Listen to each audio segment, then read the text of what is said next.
Hey everybody, Rich here again with another Revit tip, and today I'm going to cover property lines and how to draw them in Revit, and specifically when you have a scenario where you have arcs in your property line. In my case, I have an actual project here where it's a corner property, and I actually have two arcs. One right here, and then this is a pretty high radius, but as I zoom in here, you can see I have another arc over to the corner.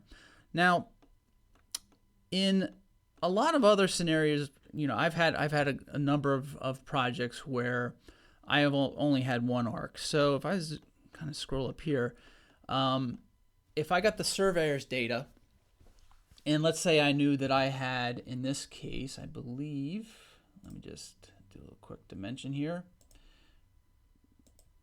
Whoop, I can't. There we go. And I knew that I had a 15-foot radius for that arc that closes this, but for whatever reason, the data, a lot of times surveyors, you'll get like the length and the radius, and the length, if I'm trying to do massing, when you do the property line, you can always do these tables, and I would put all the numbers in and everything would work for the lines, but then when I would do the radius or the arc, it wouldn't close. Something would be off.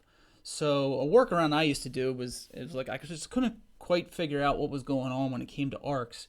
Is I would draw a property line up to this point, and then I would kind of come in here and I'd do like a detail line. Knowing that it was like well, actually, let's say an arc. I know it's an arc at 15 feet. In this case, it's only 90. I'd put this in here. Move, and then what I would typically do, and this is pretty simple. Like I can actually come in here, do a sketch, and change it. But a lot of times it's a little bit more complicated with the actual survey data. I would then come in and actually just do property lines, do create by sketching, and then I would just go through here, pick the lines, and then I would have I'd have the closed property line and then use that. And of course, I'm just drawing something orthogonal. It's pretty simple, but obviously if you have the data from the surveyor, and you go to edit table, obviously it'll be converted. Here's all the different bearings for this. Typically this would be 90 degrees. This is an actual project. I've already adjusted it for true north and project north and all that. So that's where all the bearing numbers are off, but they basically would be 0, 90 degrees and whatnot. If it was just a straight up project, but because I've adjusted this, and this would be the same thing with real survey data, you would have these different angles, and bearings and whatnot. So that's why I would do kind of have the lines through the table, and then figure out the arc in the manner I just showed here.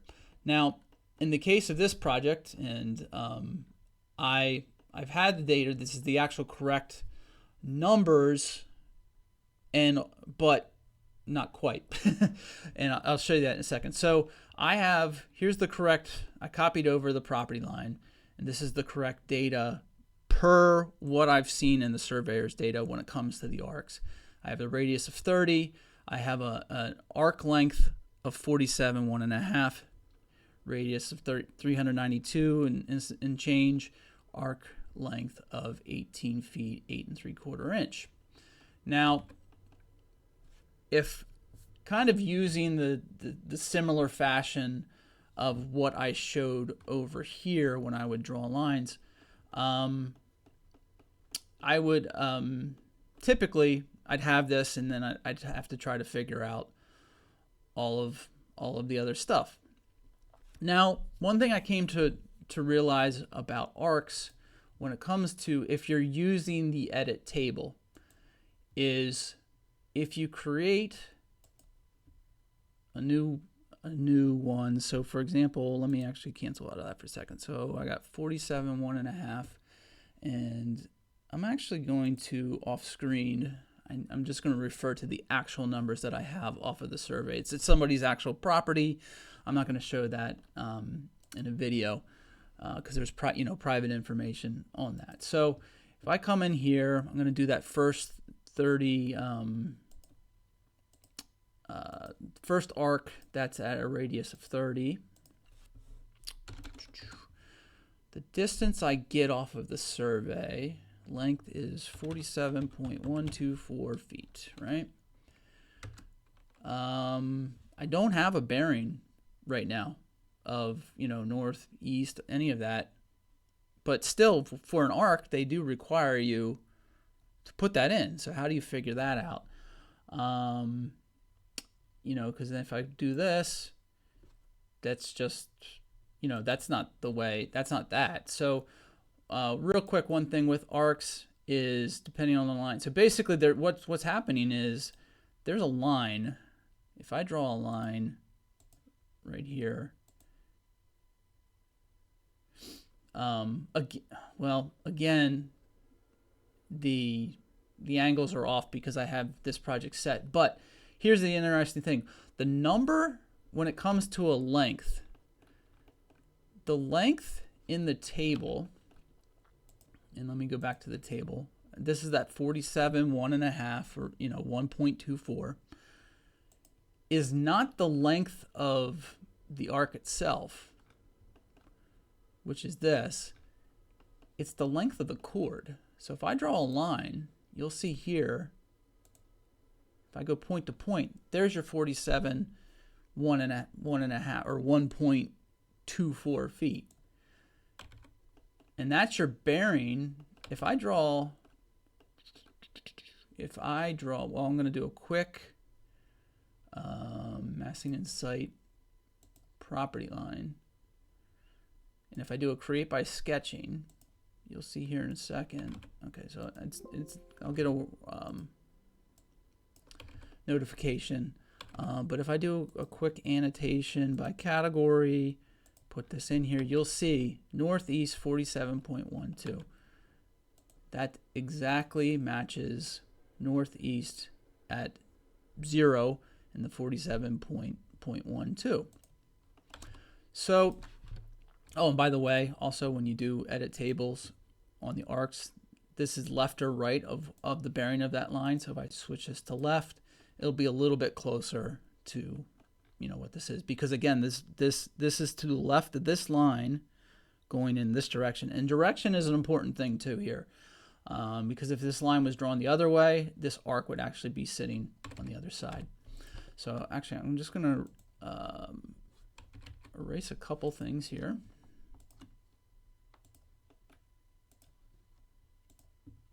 And I'm actually going to just erase this too. So if I went through this, so how do you figure out the actual bearing angle? It's pretty simple. So in this case, what I'm going to do is I'm going to draw a couple circles, but they're going to be the length that's shown in from the survey data. So we know that this will be the chord length. So if I use that survey data again, 47.124 feet, draw the circle there in that case.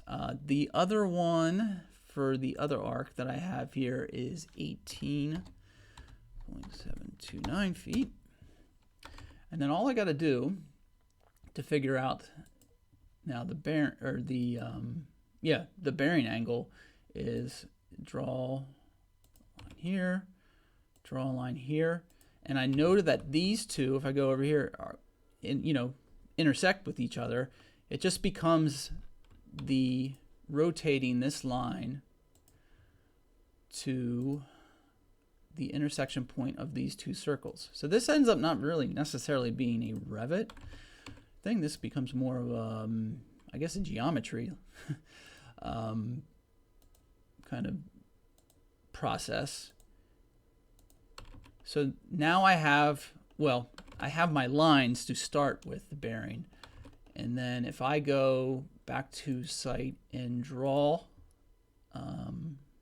create by sketching some property lines. Hold on, I picked the lines.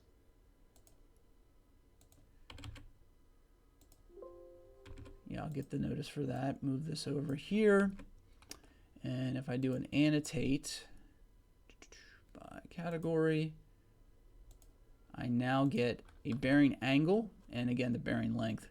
And again, that bearing length is the, essentially that and that. Now I've already told you that it's the chord length is what we're going to need here, but I just want to show you kind of the process I went through with this and noticing that this was off. So if I go in now, I go to edit table, I'm going to insert, create. I know again it's 47. Well, I'm going to put in the actual survey data, northeast. Now I have the bearing angle, which is 31, 37, looks like 50. East, we're going to change this to arc. This will be radius of 30, and the direction it's going this one needs to be left. Now I'm going to insert the other one. This one actually will be right there. Again, the distance is 18.729.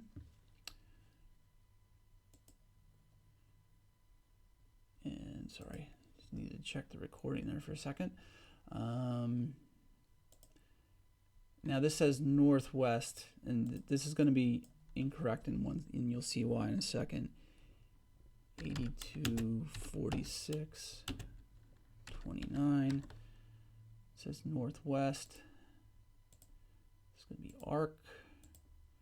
Radius is going to be, what is the radius? 392. Change, and that one will be right. Okay, so if you see here, and I'm gonna actually now delete these lines that I did before because I don't need them anymore. This went in the wrong, the second one did not connect, and the reason being is when I had actually let me undo this. When I created this line was drawn from here to here, but I want to go in the direction of this from left to right. So all I got to do is go into this one up and do the edit sketch. And in this case, I'll just draw endpoint, delete that, and now draw this line from left to right. Delete those two. The annotation is going to go away, but that's fine. We'll just tag this again. And now you'll see, if I go in here and edit table, it actually needs to be, the length is still the same, but this needs to be south, east, and the angle. Yep, the angle's fine. That should be fine. Boom. Now you can see. Now let me get rid of these guys. Oh, just do that. Now we have a closed property line. Now, where it got weird is when I looked at the survey, I'm just going to slide this over a little bit, and all that, I noticed this little hump right here. And then I also noticed that this was way off angle to what I had. Now, if you compare the two, you can see this one's almost like a straight line left to right, and then you had this kind of clean angle. So that's where I was just like, wait, the chord length is not the same. So the actual length that I'm seeing here is actually the arc length here to here, and then, from here to here. So then, plus there was other dimensions when I was trying to get the location of the house onto this property. Like the numbers were like, I was off by like 2 feet in different ways. So figuring that out, or noticing that, I was like, something is not right here. I was like, wait a second, I need this to be the arc length, not the actual not the arc. I need to figure out what the arc length is instead of the chord length, because again, when you're editing tables in Revit, this distance is the chord length, not the arc length. So how I came about doing that is, and I'm just going to keep those, I'm going to keep the kind of wrong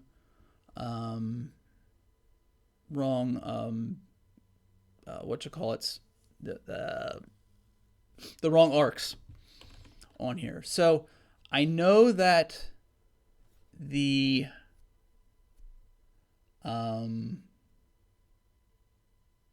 chord length is off, right? So actually what I did is, well, it's pretty simple. I did go to detail lines. I drew this arc 90 degrees, knowing that this is a radius of 30. Whoop. I then went into dimension and arc length, picked the endpoints. Whoop. Forgot, when you do arc length, you got to select the arc and then do the endpoints. I knew that I had that there. Conveniently, it's pretty close, but I can select on here and I can adjust this. So I know that this is 47. Oh yeah, I see why. 1, 2, 4. Boom. Okay. It's probably a little bit, yeah, you can see it's a little bit off by, you know. The other one though is going to be, you know, a little bit different, but it was the same process, and I ended up, you know, getting the two lengths. Actually, I'm just going to kind of cheat it for this point. I'm just going to do kind of a pick line. So I have the actual one right here. Now, then what I did is I drew a line there and there. So now I get, oh, and I have to kind of, let's make sure that this is an endpoint. There we go. So now I have the actual chord lengths that that I need to use for entering in the tables. The only thing is, and I'm going to actually erase these arcs, is I don't know what the bearing is yet. So going back to what I did the first round is I go back here, draw some circles again, and we can do this one just kind of same way I did before. So I have those circles. Now, again, these are the chord lengths that I need. That was an unknown based off of the survey data. I'm going to delete these two arcs.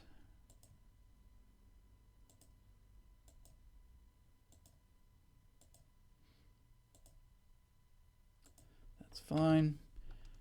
And I'm going to put these circles with the new chord lengths that are correct in the points where they start. Now you can see here again, I don't,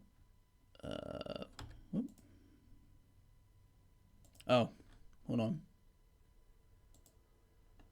Obviously, you got to be careful when sometimes you're doing these drawings, because, and let me make sure that this is 18.8. I'm just doing this as a checks and balance. I just want to make sure that, oh, I didn't even need to do that. But this is where it gets kind of 18.8 and change. Just want to make sure. Oh, nope, see, it's different.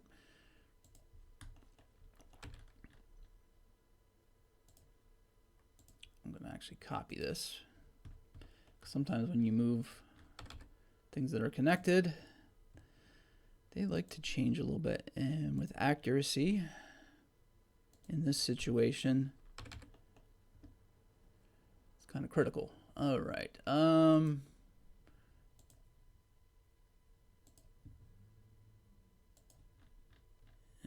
zoom in. Let's get the endpoint of that. There we go. Okay.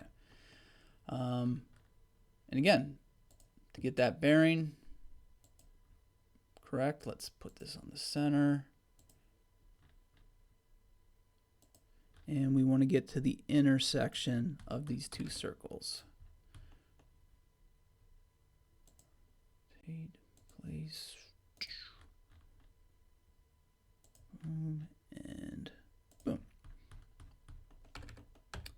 All right, now we don't need these anymore. That's the old one. But again, so the next step then is to create by sketching some property lines. Let's pick the lines. Oh, hold on. I'm going to do this one so it's in the right bearing. Luckily, I kind of have it already here. Such a small angle. There we go. I just needed to kind of do the snap overrides.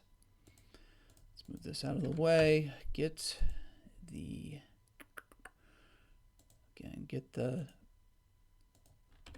proper bearing. And now, using these lengths, I can go into the table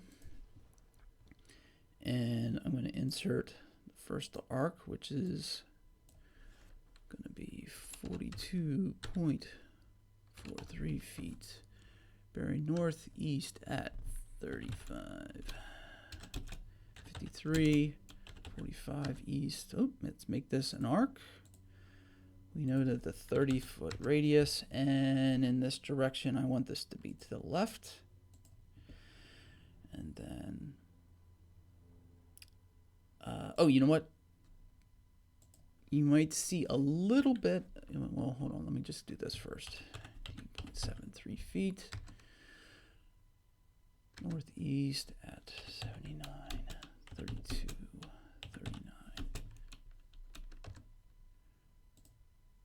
Arc at, oh, what was this number?